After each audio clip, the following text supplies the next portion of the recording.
దోచుకొని దాచుకున్న దొంగ డబ్బుతో రోజుకో మీటింగ్ పెట్టి రోజుకో అబద్ధాన్ని కొత్త అబద్ధాన్ని ఒక డ్రామా లాగా చేస్తున్న ఈ కేటీఆర్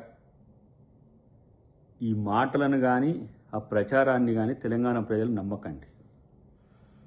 ఎందుకంటే అధికారం పోయిన మిషలో నాకు తెలిసి పిచ్చి కుక్క గరిచిందో నాకు అర్థం కావట్లేదు. మాట్లాడే మాటల తీరులో కానీ, చేసే అబద్ధాల్లో కానీ, చేస్తున్న ఈ కార్యాల్లో కానీ.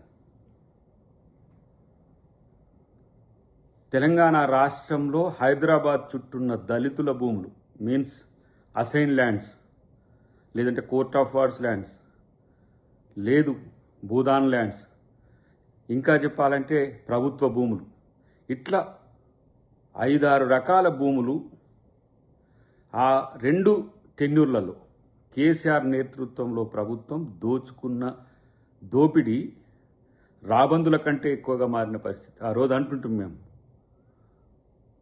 ఏంది భారత రాబందుల సమితి అని చెప్పేసి.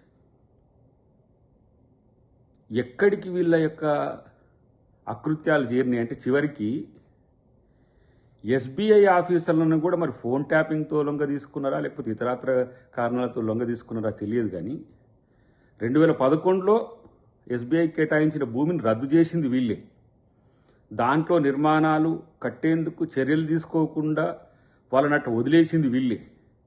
చివరికి ఇళ్ల పార్టీ నాయకులే ఎస్బీఐ ముఖ్య అధికారులనంత చేతిలో పట్టుకొని చివరికి అది ఆక్షన్ జరుగుతున్నప్పుడు, ఎందుకంటే 300 కోట్ల వరకు ఒక ఎకరం బలికి రేవంత్ రెడ్డి గారికి పేరు వస్తున్నది కదా, రావద్దని చెప్పి దాన్ని అట్లా ఆ కేసులు ఉన్నాయని చెప్పి అట్టే పెట్టి మళ్ళీ ఆక్షన్ తర్వాత కోర్టుకు పంపించేసి అది ఎస్బీఐకి ఈ రాష్ట్ర ప్రభుత్వానికి పంచాయతీ పెట్టే ప్రయత్నం చేశారు. ఇంత నీచులా హెచ్యు భూములు రాష్ట్ర ప్రభుత్వానికి చెందినవి అయితే అవి చెందకుండా ఏదో ప్రకృతి విధ్వంసం జరుగుతుందని ప్రపంచవ్యాప్తంగా ప్రచారం చేసి అక్కడ 9,000 కోట్లు వస్తే రాష్ట్ర అభివృద్ధికి ఎక్కడ, లేకపోతే రైతులకు ఏం చేస్తాడో, ఇంకా లేకపోతే ప్రభుత్వ పథకాలు ఏం చేస్తాడో, చేస్తే ఎక్కడ మంచి పేరు వస్తుందో అని అట్లా చేస్తారు. ఇప్పుడు ఇది 1,500 కోట్ల రూపాయలది. దీన్ని అడ్డుకోవాలని కుట్రలు. ఎందుకు ఇంత నీచాతి నీచంగా మీ రాజనీతి దిగజారిందో కనీసం ఆత్మపరిశీలన చేసుకునేటోడే లేడా? ఇలా తెలంగాణ రాష్ట్రంలో ప్రతిపక్షం ఒక అఘోరాలాగా కాదు.